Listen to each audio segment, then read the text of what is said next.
Welcome to my channel. Hello guys, I'm Screen Recorder, and today we will be doing storytelling, Beauty and the Beast.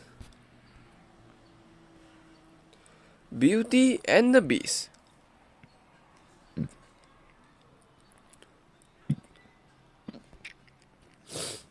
This story is about Beauty turns herself over a beast when her father steals a rose. Once upon a time, there was a rich merchant who had 3 daughters. They lived in a very fine house in a beautiful city, and had many servants in grand liveries to wait upon them. All their food was served on gold and silver dishes, and their gowns were made of the richest stuff sewn with jewels. The 2 elders were called Marigold and Dresselinda. Never a day passed but these 2 went out to some feast or junketing, but Beauty, the youngest, loved to stay at home and keep her old father company. Now, it happened that misfortune came upon the merchant's ships of his which were sailing the high seas laden with merchandise of great price were wrecked, and in one day he found that he was no longer the richest merchant in the city, but a very poor man. There was still left to him a little house in the country, and to this, when everything else had been sold, he retired. His 3 daughters, of course, went with him. Marigold and Dresselina were very cross to think that they had lost all their money, and after being so rich and sought after, they must now live in a miserable cottage. But Beauty's only thought was to cheer her old father, and while her 2 sisters sat on wooden chairs and cried and bewailed themselves. Beauty lighted the fire and got the supper ready, for the merchant was now too so poor that he could not even keep a servant. And so it went on. The 2 elder sisters would do nothing but sulk in corners, while Beauty swept the floors and washed the dishes, and did her best to make the poor cottage pleasant. They led their sister a dreadful life too, with their complaints, for not only did they refuse to do anything themselves, but they said that everything she did was done wrong. But Beauty bore all their unkindness patiently for her father's sake. In this way, a whole year went by, and then one day a letter came for the merchant. He hastened to find his daughters, for he was anxious to tell them the good news contained in the letter.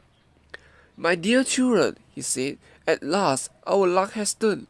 This letter says that one of the ships supposed to have been lost has come safely home to port. And if that be so, we need no longer live in poverty. We shall not be so rich as before, but we shall have enough to keep us in comfort. Get me my traveling clothes, Beauty. I will set out at once to claim my ship. And now tell me, girls, what shall I bring you when I come back?" £100, said Marigold, without hesitation an instant. "I want a new silk dress," said Dresselina, "an apple green one, sewn with seed pearls, and green shoes with red heels, and a necklace of emeralds, and a box of gloves." "And what shall I bring you for you, my Beauty?" asked the father, as his little daughter helped him to put on his travelling clothes. "Oh, bring me a rose," said Beauty hastily. Her father kissed her fondly and set out. "You silly girl," said Marigold, "you just want our father to think you are more unselfish than we are. That's what you want, a rose indeed." "Indeed, sister," said Beauty, "that was not the reason. I thought our father would have enough to do in seeing to the safety of his sheep, without being troubled to do shopping for me." But the sisters were very much offended, and went off to sit in their own room to talk of the fine things they would have when their father came back. In the meantime, the merchant went his way to the city, full of hope and great plans as to what he would do with his money.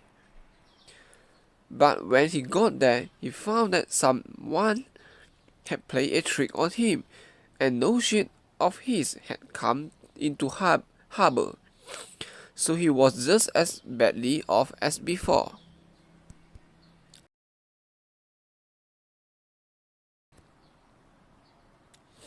He spent the whole day looking about to make sure there was no truth in the letter he had received, and it was beginning to get dusk when he started out, with a sad heart, to make the journey home again. He was tired and miserable, and he had tasted no food since he left home in the morning.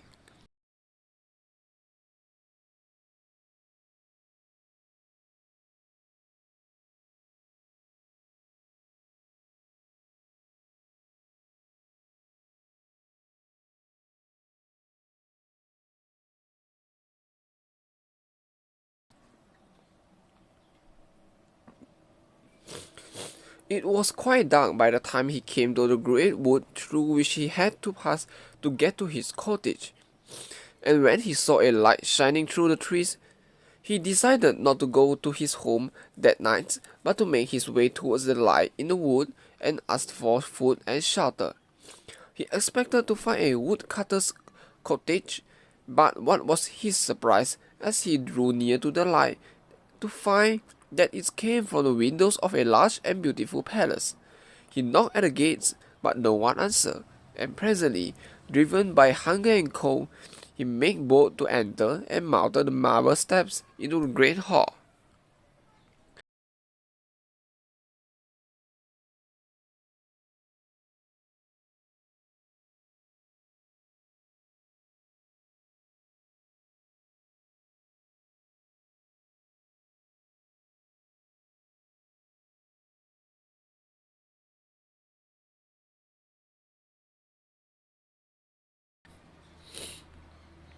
All the way he never saw a soul. There was a big fire in the hall, and when he had warmed himself, he set up to look for the master of the house. But he did not look far, for behind the first door he opened was a cozy little room with supper set for one, a supper the mere look of which made you hungry. So the merchant sat down as bold as you please, and made a very hearty supper, after which he again told he would look for the master of the house. He started off and opened another door, but there he saw a bed merely to look at which made you sleepy, so he said to himself, "This is some fairy's work. I had better not look any farther for the master of the house." And with that he tumbled into bed, and being very tired, he went to sleep at once, and slept like a top till it was time to get up in the morning. When he awoke, he was quite surprised to find himself in such a soft and comfortable bed, but presently he remembered all that had happened to him. "I must be going," he said to himself, "but I wish I could thank my host for my good rest and good supper." When he got out of bed, he found himself something else to be grateful for on the chair by the bedside lay a fine suit of new clothes, marked with his name, and with 10 gold pieces in every pocket. He felt quite a different man when he had put on a suit of blue and silver, and jingled the gold pieces of money in his pockets. When he went downstairs, he found a good breakfast waiting for him in the little room where he had supped the night before, and when he had made a good meal, he thought he would go for a stroll in the garden. Down the marble steps he went, And when he came to the garden, he saw that it was full of roses, red and white, and pink and yellow. And the merchant looked at them and remembered Beauty's wish. "Oh, my poor daughters," he said, "what a disappointment it will be to them to know that my ship has not come home after all. But Beauty at any rate can have what she wanted." So he stretched out his hand and plucked the biggest red rose within his reach. As the stalk snapped in his fingers, he started back in terror, for he heard an angry roar, and the next minute a dreadful beast sprang upon him. It was taller than any man and uglier than any animal. But what seemed most dreadful of all to the merchant, it spoke to him with a man's voice, after it had roared at him with the beast. "Ungrateful rag," said the beast, "have I not fed you, locked you, and clothed you? And now you must repay my hospitality by stealing the only thing I care for, my roses?" "Mercy, mercy," cried the merchant. "No," said the beast, "you must die." The poor merchant fell upon his knees and tried to think of something to say to soften the heart of the cruel beast. And at last he said, "Sir, I only stole this rose because my youngest daughter asked me to bring her one. I did not think, after all you have given me, that you would grant me a flower. Tell me about these daughters of yours," said the beast suddenly. "Is she a good girl?"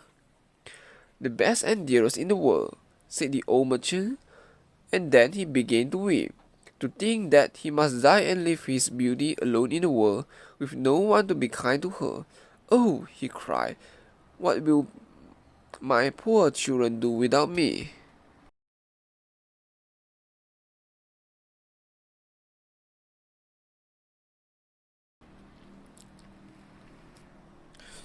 "You should have thought of that before you stole the rose," said the beast. "However, if one of your daughters loves you well enough to suffer instead of you, she may.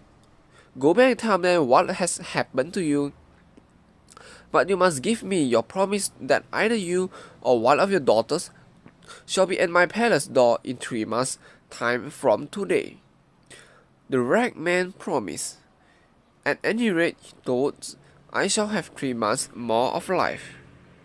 Then the beast said, "I will not let you go empty-handed." So the merchant followed him back into the palace. There, on the floor of the hall, lay a great and beautiful chest of wrought silver. "Fill this with any treasures that take your fancy," said the beast, and the merchant filled it up with precious things from the beast's treasures house. "I will send it home for you," said the beast, shutting down the lid. And so, with a heavy heart, the merchant went away.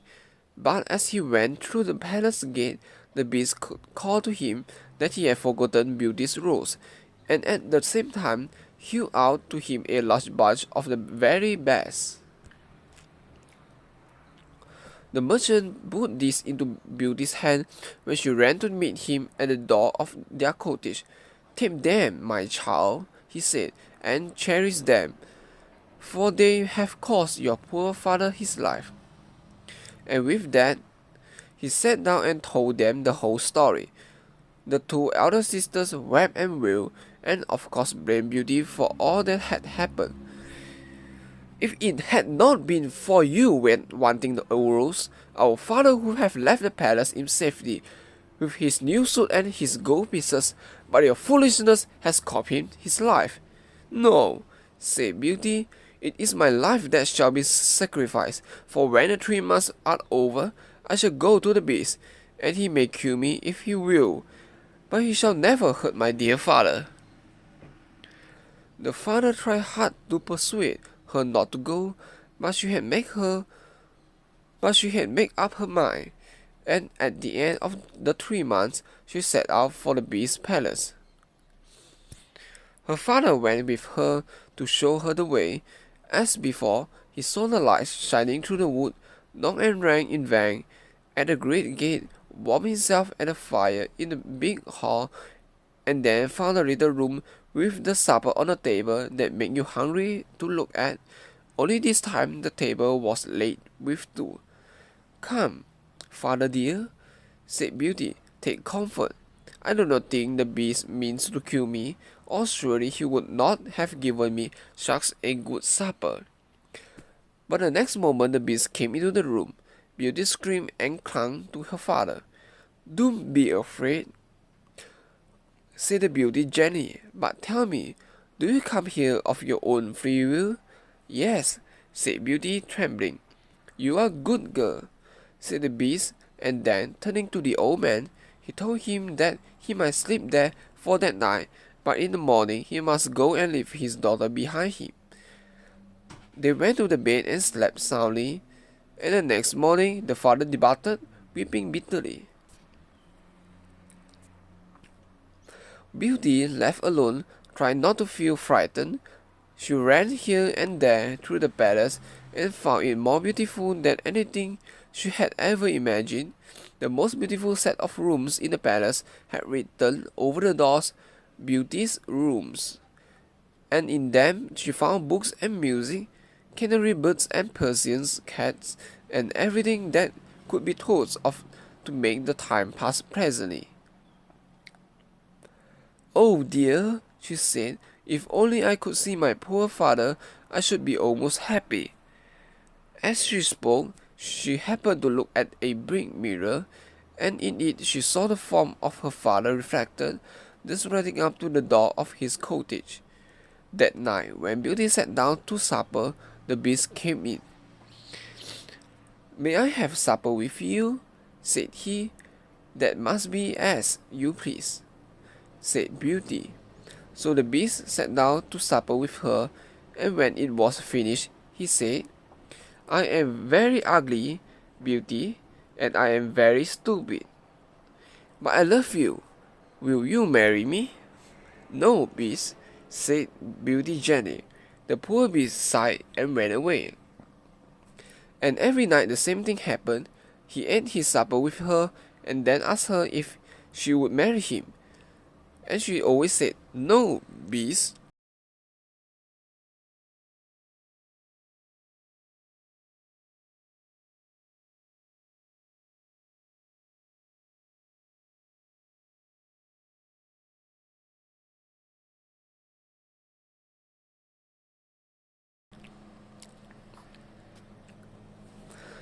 All this time she was awaited on by invincible hands, and though she had been a queen, beautiful music came to her ears without her being able to see the musician. But the magic looking glass was best of all, for in it she could see whatever she wished. As the days went by, and by her slightest wish was granted, almost before she knew what she wanted, she began to feel that the beast must love her very dearly, and she was very sorry to see how sad he looked every night when she said no to his offer of marriage. One day she saw in her mirror that her father was ill, so that night she said to the beast, "Dear beast, you are so good to me. Will you let me go home to see my father? He is ill, and he thinks that I am dead. Do let me go and cheer him up, and I will promise faithfully to return to you."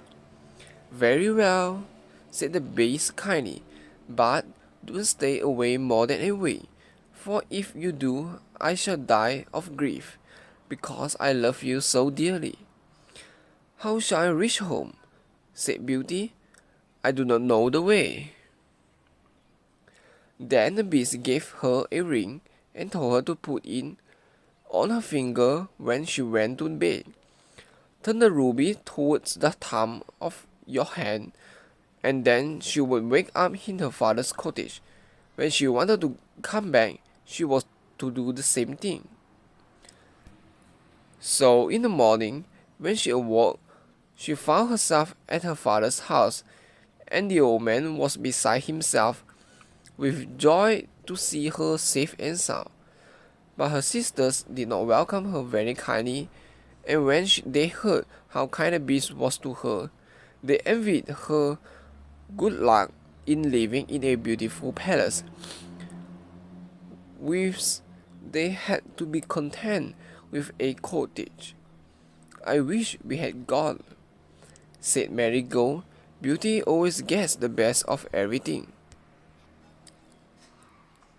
"Tell us all about your grand palace," said Dresselina, "and what you do, and how you spend your time."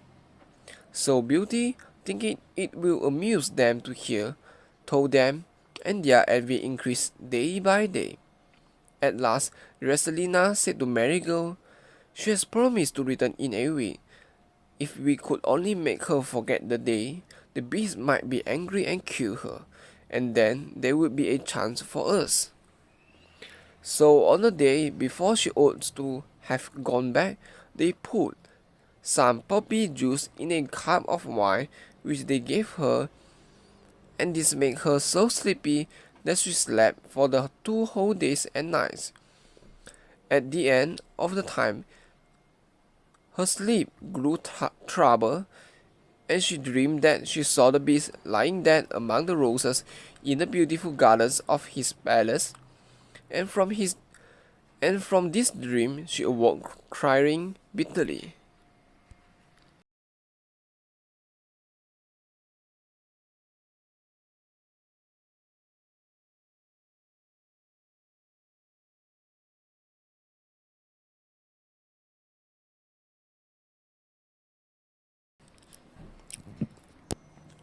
Although she did not know that a week and 2 days had gone by since she left the beast, yet after that dream she at once turned the ruby towards her palm, and the next morning there she was, sure enough, in her bed in the beast's palace. She did not know where his rooms in the palace were, but she felt she could not wait till supper time before seeing him. So she ran hither and thither, calling his name, but the palace was empty and no one answered her when she called. Then she ran through the gardens, calling his name again and again, but still there was silence. "Oh, what shall I do if I cannot find him?" she said. "I shall never be happy again."